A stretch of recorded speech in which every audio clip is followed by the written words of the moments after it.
नमस्कार, आप देख रहे हैं अमृत विचार और मैं हूं आपके साथ निकिता। इस वक्त मैं मौजूद हूं बरेली के शील चौराहे पर। जैसे कि आप सभी जानते हैं कि चुनावी दौर शुरू हो गया है, तो इसी के सिलसिले में आज हम बरेली में शील चौराहे पर आए हैं और हम यहां पे आम जनता से बात करेंगे चुनाव को लेकर, उनकी समस्याओं को लेकर और उनके क्या मुद्दे हैं। तो चलिए हम बात करते हैं। मैम, आपका नाम? दिव्या। मैम, जैसे कि आप जानती हैं कि बरेली में आपने बताया कि आप 1 साल से रह रही हैं, तो यहाँ पे आपको सड़कों की कैसी लगती है आपको कि सड़कों यहाँ पे कैसी हैं शहर में? बेकार, बिल्कुल बेकार। आप क्या सुविधा चाहती हैं यहाँ पे? यहाँ की सड़कें बन जाएं, लाइट और महंगाई थोड़ी कम हो जाए। मैम, स्वास्थ्य से रिलेटेड आप क्या कहना चाहेंगी? स्वास्थ्य की सुविधाएं कैसी हैं यहाँ पे बरेली शहर में महिलाओं के लिए? मैं ज़्यादा जानती नहीं हूँ, मैं अभी नई आई हुई हूँ यहाँ पे।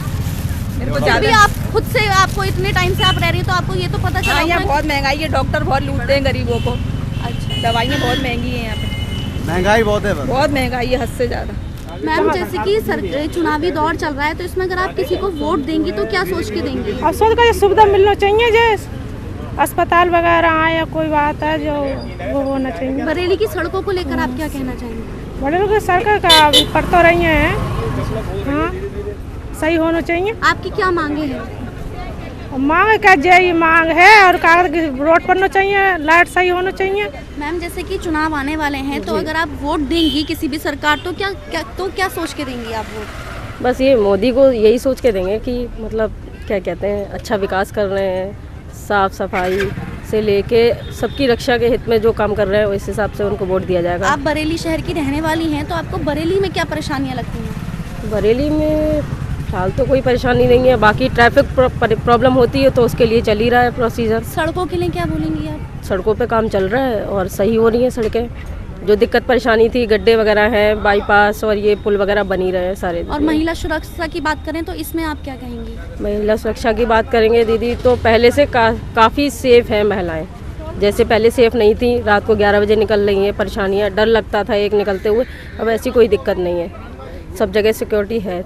मैम, जैसे कि चुनाव आ रहे हैं, तो अगर आप किसी सरकार को वोट देंगी तो क्या सोच के उन्हें वोट देंगी? वोट का तभी ऐसा डिसाइड नहीं किया है कि किसको देना है, पहले इसको समझना जरूरी है, क्योंकि 5 साल के लिए कोई भी सरकार आ जाती है तो फिर 5 साल के लिए तो बुक हो ही जाती है ना, तो इन सब चीज़ों को बहुत सोच समझ के ही देना चाहिए। हमें ये सब नहीं सोचना चाहिए कि हम इसी को दें, मतलब अपना मन ऐसा नहीं बनाना चाहिए। पहले उनको समझना चाहिए कि कौन क्या लेके आते हैं ना, ये लोग अपने घोषणा पत्र लेकर के आते हैं, उनको पढ़कर समझना, फिर एक विश्वास भी होता है कौन क्या कर सकता है, ये सब भी है। रही बात समस्याओं की, तो मुझे तो ये लगता है कि जैसे सबसे ज़्यादा जाम की समस्या, एक प्लानिंग नहीं है। जैसे मेरा कॉलेज इधर ही पड़ता है, कस्तूरबा नगर निगम बालिका इंटर कॉलेज में टीचर हूँ, और जब मैं इधर से आती हूँ तो लोग कहीं भी बाइक खड़ी कर देते हैं, कहीं भी अपना सामान खड़ा कर दिया, तो घंटों बच्चे जो आते हैं स्कूल से छूट करके, लगता है घर जल्दी पहुँचे, वो भी नहीं पहुँच पाते हैं। मेरे बच्चे घर में माने मेरा इंतजार करा तो मैं भी समय पर नहीं पहुँच पाती हूँ। तो ये शहर में प्लानिंग होना बहुत ज़रूरी है। फिर साफ़ सफाई का भी विशेष ध्यान, वैसे तो पहले से काफ़ी फ़र्क आया है, लेकिन अभी भी और सुधार की ज़रूरत है। मैम, स्वास्थ्य को लेकर आप क्या कहना चाहेंगी? यहाँ की स्वास्थ्य सुविधाएं कैसी हैं? सदर हॉस्पिटल तो बहुत है, लेकिन लगता है कि लोग जाते दिल्ली हैं, ये पता नहीं क्यों जाते हैं। अब ये तो खैर अभी ईश्वर की दया से मुझे ऐसी कोई प्रॉब्लम अभी तक नहीं आई है, लेकिन जब लोगों को सुनती हूँ कि बाईपास सर्जरी के लिए वो दिल्ली भाग रहे हैं, तो कहीं ना कहीं मुझे लगता है कि वो चीज़ नहीं है जो होना चाहिए। एक कोचिंग में अच्छी फैकल्टी नहीं है, वो भी बच्चे दिल्ली कोटा वगैरह जाते हैं, तो वो सब चीज़ें भी होना चाहिए, क्योंकि बरेली भी एक अच्छा शहर है, बड़े शहरों में इसकी गिनती होती है पॉपुलेशन को देखते हुए। मैम, महिला सुरक्षा की बात करें तो इसको लेकर? महिला सुरक्षा का तो अब तो खैर पहले से बहुत अंतर आया है, इतना मुझे नहीं लगता है कि अब बहुत ज़्यादा सुधार की जरूरत, मतलब कुछ लेडीज़ भी जिम्मेदार हैं कहीं ना कहीं इन सब चीज़ों के लिए। सर, आपका नाम? शशांक बिंदर। आप बरेली के ही रहने वाले? हाँ, बरेली का ही हूँ, मैं प्राइमरी टीचर हूँ गवर्नमेंट स्कूल में। अच्छा सर, जैसे कि चुनाव आ रहे हैं, तो अगर आप किसी को वोट देंगे तो क्या सोच के देंगे? देखिए, चुनाव आ रहे हैं, सबसे पहले तो मेरा सोचना ये है कि अभी इनको चुनाव कराने ही नहीं चाहिए। अभी 2 से 3 मंथ्स को इनको चुनाव कराने ही नहीं चाहिए, जितनी प्रॉब्लम चल रही है, और फिर से हर जगह इस चीज़ को इतना कहा जा रहा है कि ये काफ़ी पीक पे आ जाएगा। अभी अगर ये चुनाव कराते हैं, फिर से सब लोगों को कोरोना होगा, जितने लोगों की चुनाव में ड्यूटी लगेगी, कितने टीचर्स हैं जिनको अभी ड्यूटी लगाई गई थी, कितने एक्सपायर कर गए, सरकार ने उनके लिए भी कुछ स्पेशली कुछ किया नहीं। तो हमारा तो ये कहना है कि अभी तो फिलहाल आप चुनाव ही मत कराओ, मांग की बात तो छोड़ो। 3 मंथ्स बाद करा देंगे तो भी कोई प्रॉब्लम मेरे हिसाब से तो आएगी नहीं। जो सरकार चल रही है उनकी चलती रहेगी, 3 मंथ्स बाद करा लें। और मांग के लिए बातें हैं तो उसके लिए फिर हम लोग उस समय ही उन चीज़ों के करेंगे। मांग तो हमेशा से चली आ रही है कि विकास हो, सारी चीज़ें हो, महंगाई इतनी बढ़ गई है।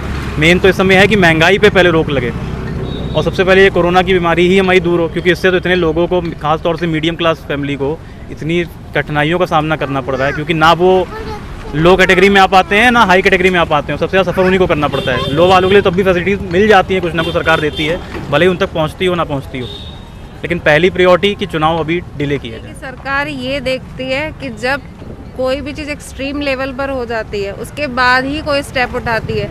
जब चीज़ें कंट्रोल कर सकती है तब तो वो कंट्रोल करती नहीं है। अभी इलेक्शंस हो रहे हैं, रैलीज निकल रही हैं, इतनी लोग इतना ज़्यादा आपस में मतलब बाइंड होके चल रहे हैं। वैसे कहते हैं 2 गज की दूरी, मास्क है ज़रूरी, बट अब जब रैलियाँ निकल रही है तब कहाँ गई उनके सारे रूल्स।